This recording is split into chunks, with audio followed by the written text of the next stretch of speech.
نحمدہ ونصلی علی رسولہ الکریم اما بعد بسم اللہ الرحمن الرحیم اللہم صلی علی محمد وعلی آل محمد کما صلیت علی ابراہیم وعلی آل ابراہیم انکا حمید مجید اللہم بارک علی محمد وعلی آل محمد کما بارکت علی ابراہیم وعلی آل ابراہیم انکا حمید مجید رب اشرح لی صدری ویسر لی امری واحلل عقدۃ من لسانی یفقہوا قولی واجعل لی وزیرا من اہلی آمین یا رب العالمین۔ ناظرین کرام السلام علیکم ورحمۃ اللہ وبرکاتہ۔ بیان سیرت سیریز کے ساتھ خوش آمدید۔ الحمدللہ نبی مکرم صلی اللہ علیہ وآلہ وسلم کی سیرت کا مطالعہ کر رہے ہیں اور مطالعہ کر رہے ہیں قدم بقدم، جس انداز سے اور جس ترتیب سے رسالت مآب صلی اللہ علیہ وآلہ وسلم کی حیات طیبہ آگے بڑھتی رہی، اسی ترتیب سے ہم واقعات کو بیان کرنے کی کوشش کر رہے ہیں۔ اور آپ کے علم میں ہے کہ پچھلی مرتبہ ہم نے غزوہ احد کے حوالے سے تبصرہ آپ کی خدمت میں پیش کیا تھا۔ سن 3 ہجری میں غزوہ احد کا معاملہ پیش آیا۔ آج انشاءاللہ سلسلہ کلام کو آگے بڑھائیں گے اور غزوہ احد کے بعد کی کچھ مہمات کا تذکرہ ہوگا۔ ایک اہم غزوہ سن 4 ہجری میں پیش آیا، غزوہ بنو نذیر، یہود کے قبیلے کے خلاف، اس کا بھی تذکرہ آج کریں گے۔ اور پھر سن 5 ہجری میں ایک بہت بڑا غزوہ پیش آیا، غزوہ احزاب یا غزوہ خندق یعنی بیٹل آف ٹرنچز، اس کا بھی تذکرہ آج آپ کی خدمت میں پیش کیا جائے گا۔ تو آئیے بیان سیرت کے سلسلے کو آگے بڑھاتے ہیں، اور جیسے کہ ذکر ہوا کہ آج ہم انشاءاللہ غزوہ احزاب کے حوالے سے بھی کلام کریں گے، البتہ احد کے بعد کی چند مہمات، پھر غزوہ بنو نذیر، اور پھر زیادہ بیان انشاءاللہ غزوہ احزاب کے حوالے سے آپ کے سامنے رکھا جائے گا۔ آپ کو یاد ہے کہ پچھلی نشست میں ہم نے غزوہ احد کے حالات پر تبصرہ آپ کی خدمت میں پیش کیا تھا۔ غزوہ احد پیش آیا سن 3 ہجری شوال کے مہینے میں۔ جی، شوال رمضان کے بعد ہوتا ہے، تو رمضان میں بھی تیاریاں ہوئی ہوں گی۔ ہمارے رمضان ہم سمجھتے ہیں کھانے پینے کے ہیں روزے کے ٹائم کے علاوہ، اور کچھ آرام کے ہیں۔ نبی صلی اللہ علیہ وسلم کے دور میں رمضان بڑا متحرک ہوتا تھا۔ غزوہ بدر پیش آیا 17 رمضان کو، غزوہ احد پیش آ رہا ہے شوال 3 ہجری میں، اور شوال رمضان کے بعد تو تیاریاں ہو رہی تھیں۔ اور آگے بات کریں گے، احزاب بھی شوال میں پیش آیا ہے 5 ہجری میں۔ اللہ اکبر، اتنا متحرک رمضان ہوتا تھا نبی صلی اللہ علیہ وسلم کا اور صحابہ کرام کا۔ آج بات کریں گے البتہ غزوہ احد کے بعد فوجی مہمات کے حوالے سے۔ ہر طرف کیا ہو رہا ہے، اب کچھ لوگ سر اٹھانے کی کوشش کر رہے ہیں، وجہ کیا ہوئی آئیے سمجھتے ہیں۔ غزوہ احد میں پیش آمدہ صورتحال کی وجہ سے مسلمانوں کی شہرت اور ساکھ پر اثرات پڑے۔ ایک وقتی طور پر نقصان اٹھانا پڑا، 70 صحابہ کرام شہید ہو گئے۔ وہ جو ایک ساکھ بنی تھی بدر میں، احد میں تھوڑا سا اس کو نقصان پہنچا، جس کی وجہ سے کچھ لوگوں نے سر اٹھانا اور سازشیں کرنا شروع کیا۔ ان کی طرف ابھی اشارہ اور اس کے بعد انشاءاللہ تفصیل رکھیں گے۔ ایک قبیلہ بنو اسد، اس کی مدینہ طیبہ پر حملے کی تیاری، اس کا ان لوگوں نے ارادہ کرنا چاہا، اور رسول اللہ علیہ الصلوۃ والسلام نے اگریسولی اس کو رسپونڈ کیا اور صحابہ کو بھیجا اس قبیلے کے خلاف۔ عضل اور قارہ، 10 صحابہ رضی اللہ تعالی عنہم اجمعین کی شہادت، اس واقعے کو آگے آپ کے سامنے ذکر کریں گے۔ بہانے سے کچھ صحابہ کرام کو بلایا گیا، نبی صلی اللہ علیہ وسلم کی خدمت میں بات پیش کی گئی، قرآن پڑھنے پڑھانے کے لیے کسی کو، سکھانے کے لیے کسی کو بھیجا جائے، اور وہاں صحابہ کرام کو دھوکے سے شہید کیا گیا۔ بیر معونہ، یہ بھی ایک اور علاقے کے اندر واقعہ پیش آیا، وہاں سے بھی درخواست آئی کہ آپ اپنے قراء کو اور حفاظ کو اور اہل علم کو بھیجیں ہمیں قرآن سکھانے کے لیے، اور 70 صحابہ کو رضی اللہ تعالی عنہم اجمعین دھوکے سے وہاں بلا کر شہید کیا گیا۔ اور بنو نذیر کی رسول اللہ صلی اللہ علیہ وسلم کو شہید کرنے کی کوشش اور ان کی اس ناپاک سازش کے بعد ان کے خلاف اقدام کیا، وہ 4 ہجری کا واقعہ ہے، وہ بھی آپ کے سامنے انشاءاللہ تعالی رکھیں گے۔ اور بنو غطفان کا مدینے پر حملے کا پروگرام، یہ یہود جو بنو نذیر کے تھے، انہوں نے جا کے جب یہ مدینہ سے باہر نکال دیے گئے، تفصیل آگے بیان کریں گے، تو جا کر سارے عرب کے مشرکین کو انہوں نے ابھارا، مسلمانوں کے خلاف جو ہے وہ ایک بڑا اقدام کرنے کے لیے، جس کے نتیجے میں 5 ہجری میں غزوہ احزاب کا میدان سجا تھا۔ اس پر ہم کلام کریں گے بعد میں انشاءاللہ تعالی۔ اب چند سریوں کا ذکر، سریہ آپ کو یاد ہے نا؟ ہاں، سریہ وہ مہم ہوتی ہے جس میں نبی صلی اللہ علیہ وسلم کسی صحابی کو امیر بنا کر بھیجتے ہیں۔ سریہ ابو سلمہ رضی اللہ تعالی عنہ، محرم 4 ہجری کا بیان، محرم 4 ہجری کا بیان، قبیلہ بنو اسد کا مدینے پر حملے کا ارادہ خاک میں ملا دیا گیا، اور بڑا اگریسولی اس کو رسپونڈ کیا، جیسے کہ میں نے عرض کیا نبی اکرم صلی اللہ علیہ وسلم نے، اور ابو سلمہ رضی اللہ تعالی عنہ کی قیادت میں ایک لشکر کو ان کی طرف بھیج کر ان کو وہیں پر ہی روکا گیا ہے۔ یہ محرم 4 ہجری کا واقعہ۔ عبداللہ بن انیس رضی اللہ تعالی عنہ کی مہم، یہ ایک علاقہ، وہاں سے خالد بن سفیان حذلی کے خلاف کارروائی کی گئی، یعنی ان لوگوں نے بھی چاہا خالد بن سفیان کی سرکردگی میں یہ مسلمانوں کے خلاف کچھ اقدام کی کوشش کریں، اور نبی علیہ الصلوۃ والسلام اب پوری طرح اگریسولی اس سب سازشوں کا جواب دے رہے ہیں۔ چنانچہ عبداللہ بن انیس رضی اللہ تعالی عنہ کی مہم گئی ہے، اور محرم 4 ہجری میں یہ سریہ بھی پیش آیا۔ سریہ وہ مہم جس میں کسی صحابی کو امیر بنا کر نبی صلی اللہ علیہ وسلم بھیجا کرتے تھے۔ رجی کا حادثہ، یہ علاقے رجی وہاں صفر 4 ہجری، صفر مہینہ صفر کا 4 ہجری میں واقعہ پیش آیا۔ اول اور قارہ یہ 2 افراد کے نام ہیں، ان افراد کو بھیجا گیا نبی صلی اللہ علیہ وسلم کی خدمت میں، ہمیں قرآن سکھانے کے لیے کسی کو بھیجیں، تو یہ اول اور قارہ کے ساتھ 10 صحابہ کو بھیجا گیا دین سکھانے کے لیے۔ البتہ ان کو پھر دھوکے سے شہید بھی کیا گیا، 7 صحابہ شہید کر دیے گئے، 3 صحابہ بچے، ان کی بھی بعد میں شہادت کا معاملہ ہوا۔ البتہ ایک بڑا قیمتی واقعہ حضرت خبیب رضی اللہ تعالی عنہ کی شہادت کا۔ حضرت خبیب رضی اللہ تعالی عنہ کا شہادت سے قبل 2 رکعت نماز پڑھنا، انہوں نے صرف اتنی مہلت مانگی کہ مجھے 2 رکعت نماز ادا کرنے دو، اور وہ 2 رکعت بڑی مختصر انہوں نے ادا کی، اور سلام پھیر کر کہا یہ میں نے مختصر اس لیے کر دی کہ تم لوگ یہ نہ سمجھو کہ موت کے خوف سے نماز طویل کر رہا ہے، بس میں تمہیں بتانا چاہتا ہوں کہ اپنے رب کو پکارنا یہ ہماری اولین ذمہ داری ہے، اس کو راضی کرنا ہمارا اولین مقصود ہے، اس لیے میں نے 2 رکعت ادا کی۔ اس کے بعد انہوں نے بڑے خوبصورت اشعار بھی کہے، ہر طرف سے میرے خلاف لوگ جو ہے وہ تلواریں سونت کر کھڑے ہو گئے مجھے شہید کرنے کے لیے، مگر اللہ کی رضا وہی ایک بندہ مومن کا مقصود اور مطلوب ہوتی ہے۔ ظالموں نے کہا خبیب رضی اللہ تعالیٰ عنہ کو، خبیب یہ تو بتاؤ اگر تمہاری جگہ یا محمد صلی اللہ علیہ وآلہ وسلم اور انہیں شہید کر دیا جائے تو اور تمہیں چھوڑ دیا جائے تو تمہیں کیسا لگے؟ اللہ اکبر۔ خبیب فرماتے رضی اللہ تعالیٰ عنہ تو محمد صلی اللہ علیہ وسلم کی بات کرتے ہو اور مجھے چھوڑ دینے کی بات کرتے ہو، میں تو یہ بھی گوارا نہیں کر سکتا کہ میں زندہ رہوں اور میرے پیغمبر کے پاؤں میں کانٹا بھی چبھ جائے، میرے مرنے کے بعد تو یہ ہو سکتا ہے مگر میرے جیتے جی میرے پیغمبر کے پاؤں میں کانٹا بھی نہ چبھے، میں تو اس بات کے لیے تیار ہوں۔ پھر ان کو شہید بھی کیا گیا ہے خبیب رضی اللہ تعالی عنہ۔ بیر معونہ کا المیہ، یہ بھی ایک بہت بڑی سازش ہوئی اور 70 صحابہ کی یہاں شہادت کا معاملہ ہوا۔ صفر 4 ہجری ابو برا عامر ایک شخص تھا، اس کی درخواست پر 70 صحابہ کو اہل نجد کو دعوت دین کے لیے بھیجا گیا، یعنی اہل نجد وہاں پہ بدو اور دیگر لوگ بھی ہیں، ان کی طرف سے ایک ریکویسٹ آئی ہے، تو اللہ کے نبی علیہ السلام نے 70 صحابہ کو بھیجا جن میں کچھ اصحاب صفہ کے لوگ بھی ہیں، حفاظ بھی ہیں، اہل علم بھی ہیں، اور ان کو بہانے سے ایک مقام پر شہید کیا گیا۔ اور جب یہ اطلاع نبی صلی اللہ علیہ وسلم کو ملی ہے تو 1 مہینے تک آپ نے قنوت نازلہ کا اہتمام فرمایا۔ قنوت نازلہ معلوم ہے نا، مسلمانوں پر جب دشمن حملہ آور ہو، مسلمانوں پر مصائب کا دور ہو تو پھر نمازوں میں قنوت نازلہ کا اہتمام کیا جاتا ہے۔ فقہ احناف کے ہاں وہ فجر کی نماز میں ہے، بقیہ کے ہاں دیگر نمازوں میں بھی ہے، اور پھر وہ ہاتھ کو اٹھایا جانا اور دعا کا کیا جانا جو کہ ایک معروف ہے نماز کے دوران میں۔ اللہ کے نبی صلی اللہ علیہ وسلم نے 1 مہینے تک قنوت نازلہ کا اہتمام فرمایا، اور گویا کہ بعض اہل علم اس کو کہتے ہیں دعائے ضرر نقصان کی دعا، اور بعض کہتے ہیں کہ بد دعا، بات ایک ہی ہے، بد دعا کی ہے۔ اور ان لوگ جن لوگوں نے صحابہ کرام کو شہید کیا بہانے سے، ان کے نام لے لے کر رسول اللہ صلی اللہ علیہ وسلم نے ان ظالموں کے لیے بد دعائیں کی، مگر یہ 70 صحابہ شہید ہوئے۔ یہ بیر معونہ کا المیہ اس نام سے عنوان سے موجود ہے، مشہور ہے۔ بیر کہتے ہیں کنویں کو، ایک کنویں کے پاس یہ معونہ کا، وہاں صحابہ کرام کے ساتھ یہ دھوکے کے ساتھ معاملہ کیا گیا، اس لیے اس کو بیر معونہ کا المیہ کہا جاتا ہے۔ صفر 4 ہجری، یہ 4 ہجری کے واقعات ہیں جن میں بڑا نقصان بھی مسلمانوں کا ہوا اور یہ سازشیں بھی سر اٹھانا شروع ہوئی ہیں مسلمانوں کے خلاف۔ اب آئیے سن 4 ہی ہجری ہے اور غزوہ بنو نذیر، یہ بات نام تو آپ کو یاد ہوگا، ابتدا میں ذکر ہوا تھا جب مدینہ طیبہ آئے ہیں نبی صلی اللہ علیہ وسلم، ابتدا سے مراد مدنی دور کا بیان جب سے ہم نے شروع کیا اس کی ابتدا میں، تو 3 قبائل تھے، بنو قینقاع، بنو نذیر اور بنو قریظہ۔ یہ بھی آپ کو یاد ہے، بنو قینقاع کے خلاف اقدام ہو گیا اور ان کو نکال باہر کیا گیا مدینہ طیبہ سے سن 2 ہجری میں غزوہ بدر کے بعد۔ اب یہ دوسرا قبیلہ بنو نذیر، انہوں نے بھی حرکتیں کی، انہوں نے بھی سازشیں کی، اور اب ان کے خلاف بھی اقدام ہوگا۔ سن 4 ہجری کی یہ بات چل رہی، اور غزوہ بنو نذیر کا کچھ ذکر قرآن میں سورۃ الحشر میں آتا ہے، جس کی ایک آیت ابتداً آپ کے خدمت میں پیش بھی کی گئی تھی۔ اس غزوہ کا سبب کیا ہوا؟ اچھا، غزوہ کیا ہے؟ وہ مہم جس میں اللہ کے نبی علیہ السلام خود امیر ہوں اور آپ لیڈ کر رہے ہوں، اور سریہ وہ مہم جس میں کسی صحابی کو آپ امیر بنا کر بھیجتے تھے۔ غزوہ بنو نذیر یا بنی نذیر کا سبب کیا بنا؟ آپ صلی اللہ علیہ وسلم بنو کلاب کے 2 مقتولین کی دیت میں اعانت کے لیے بنو نذیر کے پاس تشریف لے گئے۔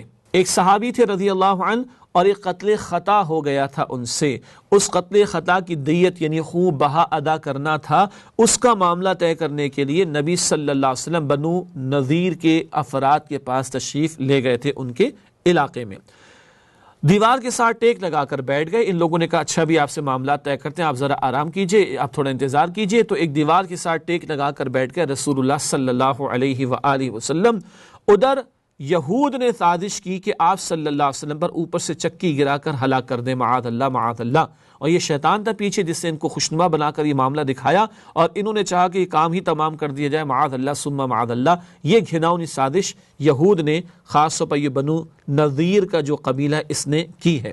دوسری طرف اللہ کی مدد آیا چاہتی ہے، وحی کے ذریعے یہود کے ارادوں سے باخبر کر دیا، یعنی اللہ تعالیٰ نے نبی مکرم علیہ السلام کو اطلاع دے دی کہ یہ تو یہ سازش کرنے لگے ہیں آپ صلی اللہ علیہ وسلم کے خلاف۔ چنانچہ بنو نذیر کو نوٹس دیا گیا، رسول اللہ ان کی بستی سے واپس تشریف لے آئے صلی اللہ علیہ وسلم، اور ان کو نوٹس دیا گیا، اور نوٹس کا مطلب ہے وارننگ دی گئی، اور ان کو نکال باہر کرنے کی دھمکی دے دی گئی ہے۔ نمبر 1 مدینے سے نکل جاؤ، نمبر 2 10 دن کی مہلت ہے نکلنے کے لیے، نمبر 3 اس کے بعد گردن مار دی جائے گی۔ اللہ اکبر! غور کیجئے گا ناظرین کرام، جو لوگ آج یہ کہتے ہیں کہ بھائی رسول اللہ صلی اللہ علیہ وسلم نے میثاق مدینہ کیا تھا یہود سے، رسول اللہ علیہ السلام نے مدینہ پیکٹ کیا تھا، تو ہمیں بھی کبھی یہودیوں سے معاملات کو طے کر لینا چاہیے۔ جیسے آج عرب حکمران تو بالکل جھک چکے ہیں، اسرائیل کو قبول بھی کرنے کو تیار بیٹھے ہیں امریکہ کی شے پر اور یہود کے خوف سے۔ اور کیا کر رہے ہیں آج؟ اور ایک ہمارا سیکولر اور لبرل طبقہ ہے جو کہتا ہے جن سے ملا کر رکھو، اور سو کالڈ اپنی اس سازش کے لیے جھوٹی دلیلیں پیش کرتے ہیں۔ رسول اللہ نے بھی تو معاہدے کیے تھے صلی اللہ علیہ وسلم، یہ کیوں نہیں بتاتے جب ان لوگوں نے معاہدے توڑے، یہود نے جب ان لوگوں نے سازشیں کی اور خلاف ورزی کی، معاہدے کی، تو پھر یہ نوٹس بھی دیے گئے ہیں۔ نمبر 1 مدینے سے نکل جاؤ، نمبر 2 10 دن تک کی مہلت ہے، نمبر 3 اس کے بعد گردن مار دی جائے گی۔ یہ اللہ کی مدد بھی آ گئی اور ان کو نوٹس دے دیا گیا۔ اب منافقین کا طرز عمل بیان ہو رہا ہے، وہ منافقین جو کلمہ گو تھے، اندر خانے وہ کافروں کے ساتھ تھے۔ چنانچہ عبداللہ بن ابی جو کہ سردار ہے منافقین کا، بڑے مراسم اور روابط اس کے تھے یہود کے ساتھ، وہ کیا کہتا ہے؟ منافقین کا سردار عبداللہ بن ابی، اس نے کہلوا بھیجا بنو نذیر کے لوگوں کو، یہود کو کیا کہلوایا؟ اپنی جگہ برقرار رہو، گھر بار نہ چھوڑو، ہم تمہارے ساتھ ہیں، ہم تمہارا ساتھ دیں گے۔ قرآن کا بڑا پیارا تفسیر ہے، اتنے جھوٹے ہیں منافقین، اگر سچے ہوتے تو اللہ کو مانتے، اللہ کے رسول علیہ السلام کو مانتے، ان کا ساتھ نہ دیتے۔ ہاں، احد کے میدان سے تو بھاگ رہے ہیں، تو جو اللہ کا نہ ہوا وہ بندوں کا کیسے ہو جائے گا؟ جھوٹا ایک نمبر کا عبداللہ بن ابی، اس کے بارے میں بتایا جا رہا ہے، قرآن میں تفسیرہ کیا جا رہا ہے، کیا رہا ہے؟ اپنی جگہ برقرار رہو، گھر بار نہ چھوڑو، 2000 لوگوں کے ساتھ تمہاری مدد کریں گے۔ سبحان اللہ! 300 کو لے کے تو بھاگ گیا تھا میدان احد سے پہلے، اور یہاں کہہ رہے ہیں کہ ہم تمہارا ساتھ دیں گے، مقابلہ کریں گے مسلمانوں کا۔ انا للہ و انا الیہ راجعون۔ مزید اس نے بھڑکیاں ماری، تمہیں نکالا گیا تم بھی نکلیں گے، we are with you, but Quran کہتے they are with no one, لا الہ الا ولا الہ الا، نہ مسلمانوں کی طرف ہے نہ کافروں کی طرف ہے، خود پرست ہے۔ خیر، یہ ان کا طرز عمل سورہ حشر میں بھی اللہ تعالیٰ نے 28 پارے میں بیان کیا ہے۔ اس کے بعد مؤمنین کا لشکر تیار ہوا، رسول اللہ صلی اللہ علیہ وسلم نے علم سیدنا علی رضی اللہ تعالیٰ عنہ کو عطا فرمایا۔ علم جھنڈے کو کہا جاتا ہے جو کہ ایک لشکر کی علامت بھی ہوا کرتی ہے، تو علم یعنی جھنڈا حضرت علی رضی اللہ تعالیٰ عنہ کو عطا ہوا، اور مدینہ طیبہ کا انتظام حضرت عبداللہ بن ام مکتوم رضی اللہ تعالیٰ عنہ کے حوالے کیا گیا۔ اللہ کے نبی علیہ السلام جب مدینہ شریف سے باہر تشریف لے جاتے، اور یہ بنو نذیر کا علاقہ کچھ ہٹ کر بھی تھا، تو بہرحال جب آپ کبھی مہمات پر تشریف لے جاتے تو مدینہ شریف کا انتظام کسی کو عطا کر جاتے۔ عبداللہ بن ام مکتوم رضی اللہ تعالیٰ عنہ، دلچسپ بات، یہ ایک نابینا صحابی تھے، اور ان کے تعلق سے واقعہ سورہ عبس و تولی میں بھی بیان کیا جاتا ہے عام طور پر۔ بہرحال اللہ کے پیغمبر صلی اللہ علیہ وسلم، آپ نے مدینہ کا انتظام حضرت عبداللہ بن ام مکتوم رضی اللہ تعالیٰ عنہ کے حوالے کیا، اور اب آپ کا مہم کا ارادہ ہے بنو نذیر کے خلاف۔ بنو نذیر قلعہ بند ہو گئے، ان کے بڑے بڑے قلعے تھے اور ان کا خیال یہ تھا کہ قلعوں کے اندر محفوظ رہیں گے، چنانچہ آگے لکھا ہے کہ قلعہ بند رہ کر فصیح سے تیر اور پتھر برساتے رہے۔ آپ صلی اللہ علیہ وسلم کے حکم پر کھجور کے درختوں کو کاٹ کر جلا دیا گیا۔ یہ سورہ حشر آیت نمبر 5 میں ذکر اور پہلے بھی پیش کیا گیا تھا اس آیت کا ترجمہ۔ نوٹ کیجئے گا، ویسے تو درختوں کو اگانے کا حکم ہے اور کاٹنے سے منع کیا گیا ہے، الا کہ کوئی ضرورت پیش آ جائے۔ یہاں ایک بڑی قیمتی ضرورت کیا تھی؟ ان کا محاصرہ کرنے میں، دین کے دشمنوں کا محاصرہ کرنے میں اگر درخت رکاوٹ ہے تو ان کو کاٹنے کا حکم دیا رسول اللہ علیہ السلام نے۔ اس حکم کو اللہ نے اون کیا کہ اللہ نے حکم دیا تھا۔ پتہ چلا قرآن کے علاوہ بھی رسول اللہ پر وحی آتی تھی۔ اس آیت میں تو یہ انفارمیشن دی گئی کہ اللہ کے حکم سے تھا، جبکہ پہلے سے حکم دے دیا تھا رسول اللہ علیہ السلام نے، اور وہ اللہ کی وحی کے مطابق تھا۔ قرآن کے علاوہ بھی رسول اللہ علیہ السلام پر وحی کا نزول ہوا کرتا تھا۔ بنو قریظہ الگ رہے، یہ تیسرا گروہ ہے یہود کا، یہ آپس میں بھی ایک دوسرے کے نہیں ہیں، نظر آتے ایک دوسرے کے نہیں ہیں۔ چنانچہ ابھی اقدام ہو رہا ہے بنو نذیر کے خلاف، تو بنو قریظہ بالکل الگ تھلگ رہے، انہوں نے اپنے یہودی بھائیوں کا ساتھ نہیں دیا اس مہم کے درمیان میں۔ عبداللہ بن ابی نے خیانت کی، پہلے تو کہہ رہا تھا 2000 لے کر آ جاؤں گا، تمہارے ساتھ رہوں گا، ہم تمہارے ساتھ نکال دیے جائیں گے، تمہارے ساتھ ہم مسلمانوں کو مقابلہ کریں گے، لیکن اللہ اکبر، قرآن کا تفسیرہ سنیں سورہ حشر آیت نمبر 16 میں، کمثل الشیطان اذ قال للانسان اکفر فلما کفر قال انی بریء منک انی اخاف اللہ رب العالمین۔ کیا مطلب؟ ان کی مثال یہ منافقین کے شیطان کی طرح، جیسے کہ شیطان نے کہا انسان سے کفر کر، اور جب بندے نے کفر کر لیا کہتا ہے بھائی میں تو تجھ سے بری و ذمہ ہوں، میں تو اللہ سے ڈرتا ہوں جو رب العالمین ہے۔ شیطان عین بیچ چوراہے پہ چھوڑ کر بھاگ جاتا ہے۔ یہ عبداللہ بن ابی نے کیا، بو خوب بھڑکیاں ماری ہم تمہارے ساتھ دیں گے، اور جب دیکھا کہ اب تو محمد مصطفیٰ کریم صلی اللہ علیہ وسلم نے اقدام کا ارادہ فرمائی لیا ہے تو بھاگ لیا، شیطان کی طرح یہ بھی وہاں سے رفو چکر ہو گیا۔ یہ سورہ حشر آیت نمبر 16 میں کلام قرآن نے کیا ہے۔ انجام کیا ہوا؟ اللہ نے دلوں میں رعب ڈال دیا۔ یہ یہود کون ہیں؟ یہ بنی اسرائیل کے لوگ ہیں، اور قرآن نے ان کو کبھی کہا تھا وَأَنِّي فَضَّلْتُكُمْ عَلَى الْعَالَمِينَ، صدیوں پہلے کی بات ہے۔ اور آج کیا ہو رہا ہے؟ کوئی فضیلت نہیں ہے، پیغمبر کا انکار کر رہے ہیں، پیغمبر کے راستے میں روڑے اٹکا رہے، تو اللہ تعالیٰ نے بدترین ذلت مسلط کر دی۔ ہیں قلعوں کے اندر مگر اللہ نے دلوں میں رعب ڈال دیا، تو مقابلہ کیا کریں گے؟ ہیں قلعوں کے اندر، اللہ نے دلوں میں رعب ڈال دیا، سورہ حشر کے بیان کے مطابق کہاں سے مقابلہ کریں گے؟ چنانچہ جلا وطنی کی پیشکش رسول اللہ صلی اللہ علیہ وسلم نے قبول فرمائی۔ انہوں نے کہا اچھا آپ ہمیں چھوڑ دیں، ہم یہاں سے چلے جائیں گے، کوئی ادھر چلا جائے گا، کوئی ادھر چلا جائے گا۔ یہ پیشکش رسول اللہ علیہ السلام نے قبول فرمائی۔ اسلحے کے سوا باقی ساز و سامان اونٹوں پر لادنے کی اجازت، اور انہوں نے اپنے گھروں کے دروازے تک توڑے، جو کنڈیاں چٹخنی لٹکاتے ہیں وہ بھی نکال ڈالی۔ اس قدر ذلت کے ساتھ ان کو نکالا گیا۔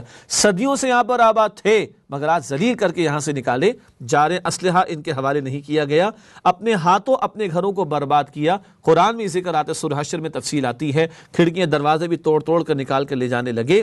مال فے اللہ نے عطا فرمایا، بہت قیمتی جملہ ہے۔ مال فے کیا ہوتا ہے؟ مال غنیمت تو ہم سب واقف ہیں، بدر کا مارکا وہ تو جنگ ہوئی باقاعدہ، اس جنگ کے نتیجے میں جو مال ملتا ہے وہ مال غنیمت ہے۔ سورہ انفال آیت 41 میں اس کا حکم ہے 1/5 20% بیت المال میں جائے گا اور 80% مجاہدین میں تقسیم ہوگا۔ مال فے کیا ہوتا ہے؟ مسلمان اقدام کے لیے گئے، جنگ نہ ہوئی، اب جو مال ملا وہ مال فے ہے، کدھر جائے گا؟ بیت المال میں جائے گا، ٹوٹل کا ٹوٹل۔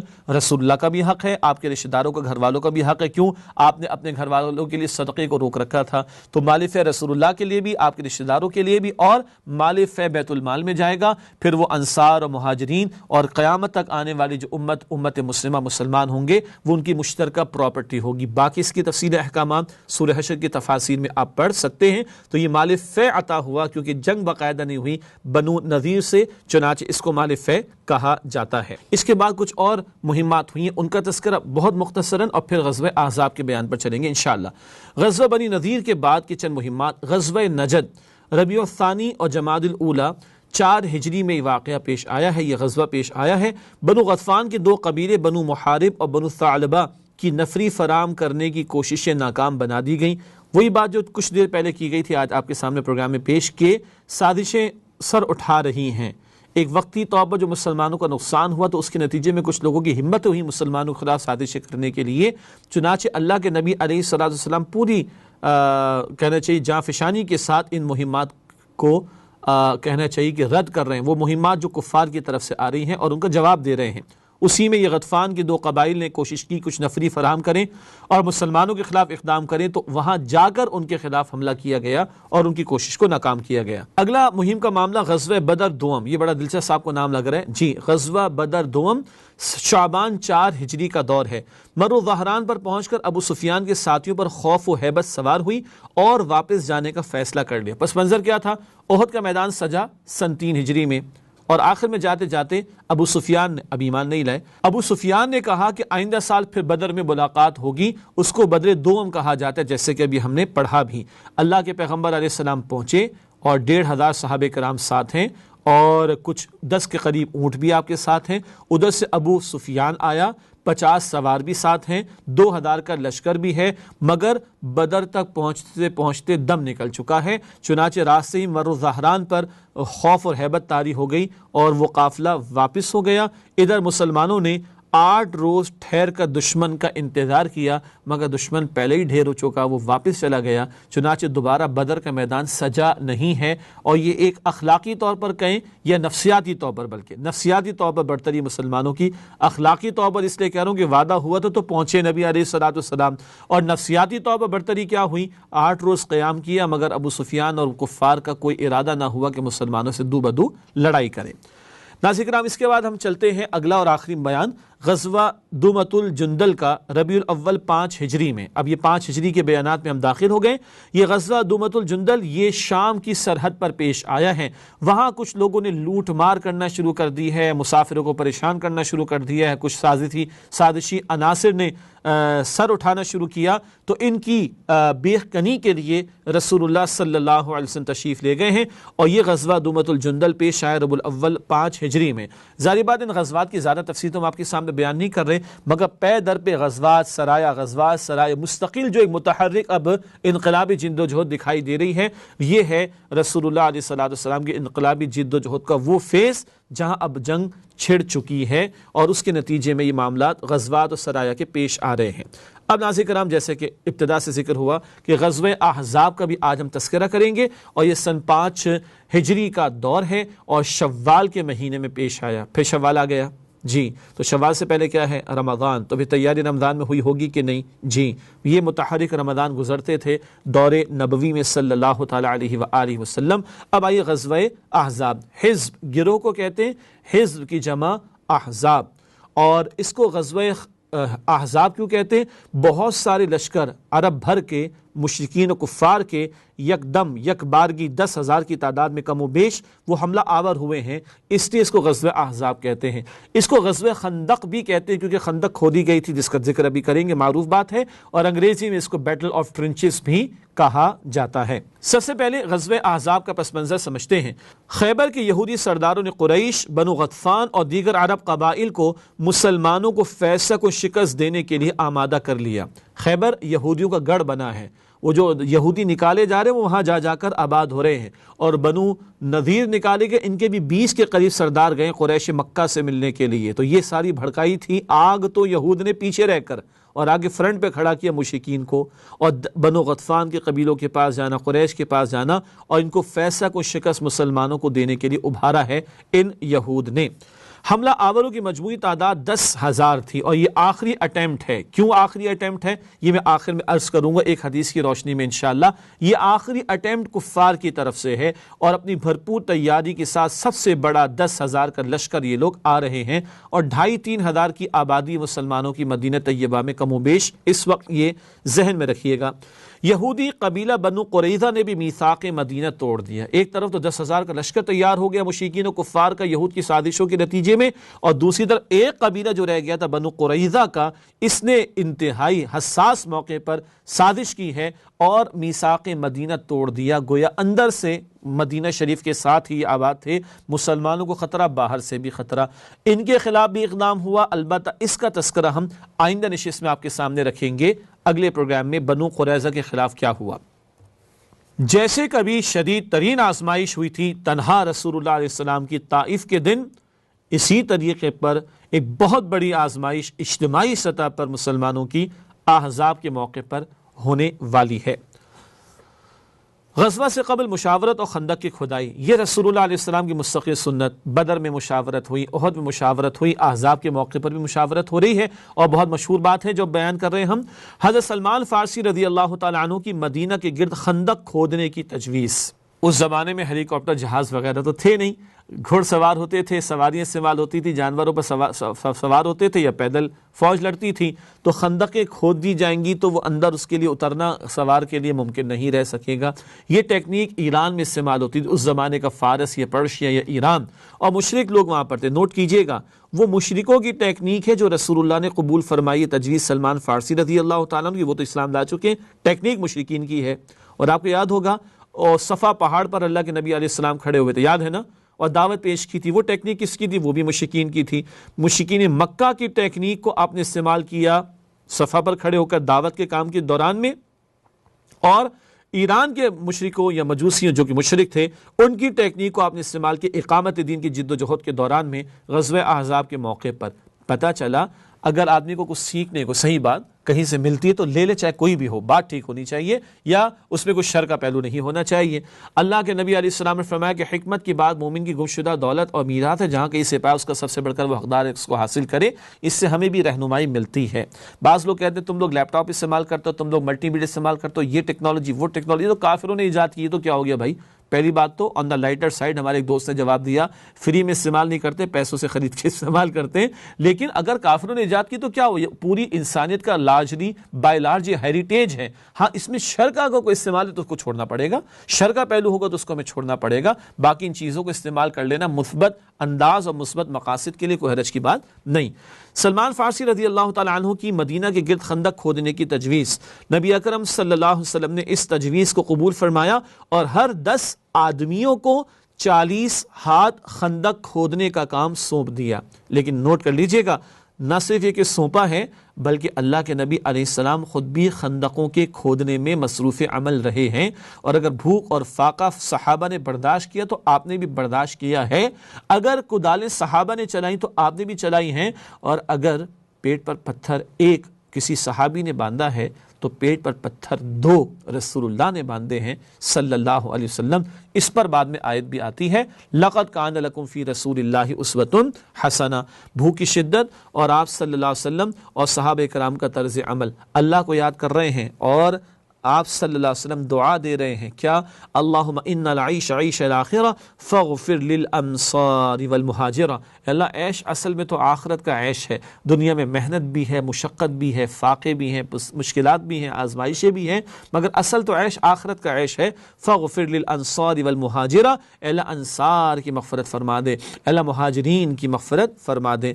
تو صحابہ کرام بھی جواب میں کہتے، عرض کرتے، نحن الذین بایعوا محمدا علی الجہاد ما بقینا ابدا، ہم ہیں وہ جنہوں نے بیعت کی ہے محمد مصطفیٰ کریم علیہ السلام کے ہاتھ پر۔ کس بات کی بیعت؟ جہاد کرتے رہیں گے جب تک جان میں جان ہے، ہمیشہ ہمیشہ کے لیے جب تک جان میں جان ہے جہاد کرتے رہیں گے۔ یہ بیعت کی ہے صحابہ کرام نے رسول اللہ کے ہاتھ پر۔ ہمارے دین میں بھی جماعت سازی، جماعت بنانے کا طریقہ وہ بیعت کا طریقہ، ایک امیر ہو اس کی ہاتھ پر بیعت کرو، سم و طاعت کرو، سنو اور اس کی اطاعت کرو۔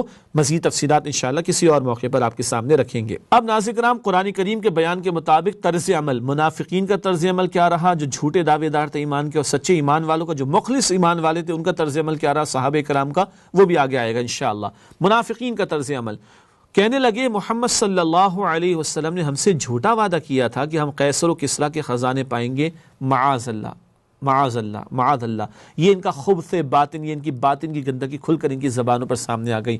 ہاں رسول اللہ نے فرمایا تھا صلی اللہ علیہ وسلم، چٹانیں آ گئیں خندق کھودنے کے دوران میں تو صحابہ سے ٹوٹ نہیں رہی تھیں، اللہ کے نبی نے فرمایا کہ لاؤ کو ڈال دو، آپ نے فرمایا اللہ اکبر، چٹان پاش پاش، پہ دوسری اللہ اکبر، چٹان پاش پاش، پہ تیسری اللہ اکبر، چٹان پاش پاش۔ اور رسول اللہ علیہ السلام نے بشارت دی 10,000 کا لشکر آ رہا ہے، اور ابھی بظاہر مغلوبیت کی کیفیت ہے اور دفاع کرنا پڑ رہا ہے مدینہ کا، لیکن آپ نے بشارت دی مجھے شام کی کنجیاں عطا کر دی گئیں، مجھے یمن کے محلات عطا کر دیے گئے، مجھے کسریٰ کے کنگن عطا کر دیے گئے۔ یہ رسول اللہ فرما رہے ہیں ابھی تو حالت ایسی ہے کہ ابھی مغلوبیت کی بظاہر فضا قائم ہے، اور مگر زبان رسالت سے جو کچھ نکلا وہ حق نکلا۔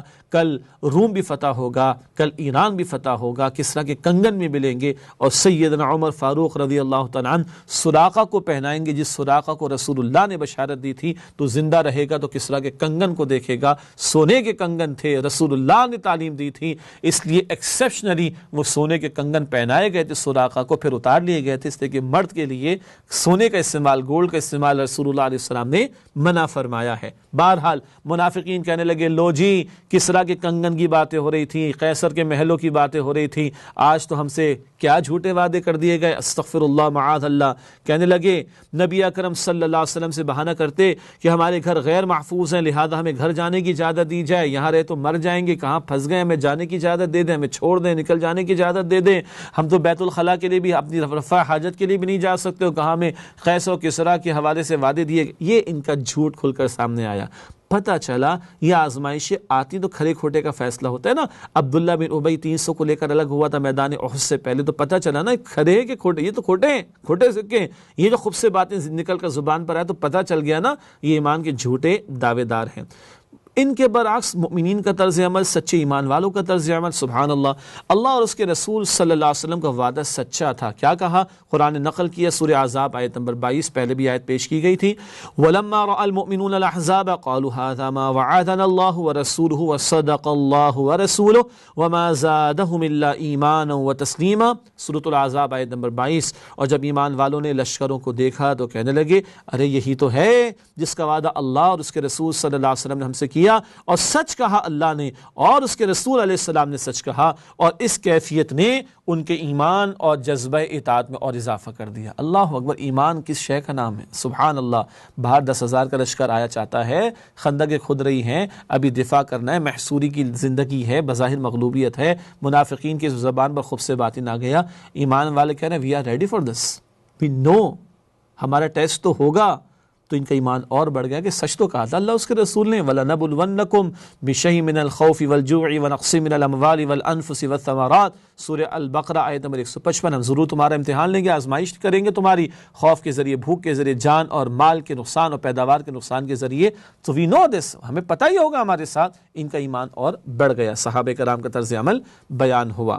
کفار کی ذلت آمیز شکست، نبی کریم صلی اللہ علیہ وسلم نے 3000 ساتھیوں کی خندق کے ساتھ ساتھ مورچہ بندی فرمائی، خندقیں کھودی گئیں، خواتین کو بھی جگہ محفوظ کیا گیا، پہرا بٹھایا گیا، اور خندقوں کے ساتھ ساتھ جو ہے وہ مورچہ بندی فرمائی گئی رسول اللہ صلی اللہ علیہ وسلم کے ذریعے سے۔ اکا دکا جھڑپ ہوئی ہے، مگر بائی لارج یہ خندقوں کو پھلاندنا اور ان کو کراس کرنا ممکن نہ ہوا مشرکین مکہ اور ان کے دیگر ساتھیوں کے لیے۔ مشرکین کی طرف سے خندق پار کرنے کی ناکام کوششیں کوئی کامیاب نہ ہو سکی۔ 1 ماہ کے محاصرے کے بعد کفار کے لشکر کی شکست اور ذلت کے ساتھ واپسی۔ ناظرین کرام، یہ ایک جملہ ہے، مگر اس جملے کے پیچھے رب العالمین کی نصرت کا پورا اظہار ہو رہا ہے۔ محاصرہ مہینے بھر کا رہا، فاقے بھی تھے، کیفیات ایسی تھیں، پھر معجزانہ طور پر رسول اللہ علیہ السلام نے کھانے پر اللہ کا نام لیا تو وہ سارے ہی صحابہ کے لیے کفایت بھی کر گیا، وہ معجزات بھی اپنی جگہ پر۔ البتہ مہینے بھر کے محاصرے کے بعد زور کی آندھی اللہ نے چلا دی، اور ان کے جانور مشرکین کے رسیاں توڑا کر بھاگنے لگے، ان کے خیمے اکھڑ گئے، ان کی دیگیں الٹ گئیں، اور 10 کے 10,000 کا لشکر ناکام و نامراد لوٹ گیا، اور اللہ ہی کافی ہو گیا۔ وَكَفَى اللَّهُ الْمُؤْمِنِينَ الْقِتَالَ، اللہ ہی کافی ہو گیا ایمان والوں کے لیے جنگ کی خاطر۔ اللہ خود لڑا ہے، اس نے اپنے لشکروں کو بھیجا ہے، اور ان کے خیمے اڑ گئے، ان کے جانور سے توڑا کر بھاگ گئے، ان کی دیگیں الٹ گئیں، اور ناکام اور نامراد واپس لوٹے۔ بنو قریظہ اور کفار کے لشکروں کے درمیان پھوٹ، اس کے پیچھے بھی تفصیلی واقعہ ہے۔ ایک صاحب تھے جو پھر ایمان بھی لے آئے، نعیم بن مسعود رضی اللہ تعالی عنہ، اور کفار کے ساتھ ان کے مراسم تھے، اور پھر انہوں نے ایمان قبول کیا، اور اللہ کے نبی علیہ السلام نے ان کو اجازت دی، اے اللہ کے نبی مجھے اجازت دیجئے میں ان کے سامنے یہ بات رکھوں، ان کے سامنے یہ بات رکھوں، یہ آپس کہیں دست و گریباں ہو جائیں، اور ان کفار کا اور بنو قریظہ یہود کا، مشرکین کا اور بنو قریظہ یہود کا آپس کا اعتماد ختم ہو جائے اور یہ اس میں کامیاب ہوئے، جنگ کے موقع پر غلط بیانی کر لینا، اس کی گنجائش موجود ہے ہمارے دین کے اندر، موجود ہے، کیونکہ وہ ٹیکنیک کے طور پر استعمال ہوتا ہے۔ تو یہ نعیم بن مسعود، یہ ان کی بڑی فراست تھی کہ یہ پھوٹ ڈالنے میں کامیاب ہو گئے بنو قریظہ، یہود اور کفار یعنی مشرکین کے درمیان میں۔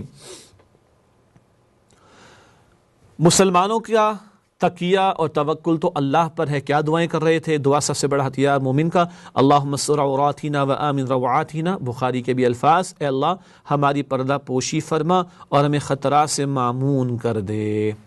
اے اللہ ہماری پردہ پوشی فرمائے، دعا ہم سب کے لیے بھی ہے، اور ہمیں خطرات سے معمون کر دے، پوری امت کے لیے ہے، ہم سب کے لیے ہے۔ اللہ ہمیں بھی ان دعاؤں کو ہماری دعاؤں میں شامل رکھنے کی توفیق عطا فرمائے۔ مزید رسول اللہ صلی اللہ علیہ وسلم کی دعا، اللہم منزل الکتاب سریع الحساب اہزم الاحزاب اللہم اہزمہم وزلزلہم۔ یہ دعا فرما رہے رسول اللہ صلی اللہ علیہ وسلم، اے اللہ کتاب اتارنے والے اور جلد حساب لینے والے ان لشکروں کو شکست دے، اے اللہ انہیں شکست دے اور جھنجھوڑ کر رکھ دے۔ یہ روایت بھی بخاری میں موجود ہے۔ صحابہ کی دعائیں اور نبی مکرم صلی اللہ علیہ وسلم کی دعائیں، اللہ تعالیٰ کی طرف سے تم یعنی سخت ہواؤں کے طوفان اور فرشتوں کے ذریعے سے مدد، اور جیسے کہ عرض کیا گیا جانور بھاگ گئے، رسیاں توڑا کر دیگیں الٹ گئیں اور خیمے اکھڑ گئے اور یہ ناکام واپس لوٹے۔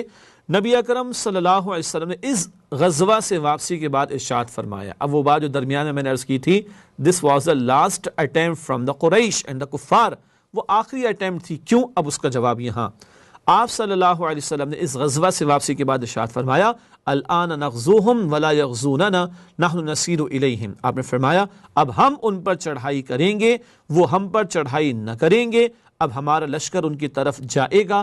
یعنی کفار نے اپنا سارا زور لگا کر آخری اٹیمپٹ بھی مار لی مگر وہ ناکام ہوئے۔ Now it's our turn، ہم ان کی طرف جائیں گے، اور بعد میں پھر 8 ہجری میں فتح مکہ کا موقع بھی 10,000 ہی کا لشکر رسول اللہ علیہ السلام لے کر مکہ کی طرف جائیں گے۔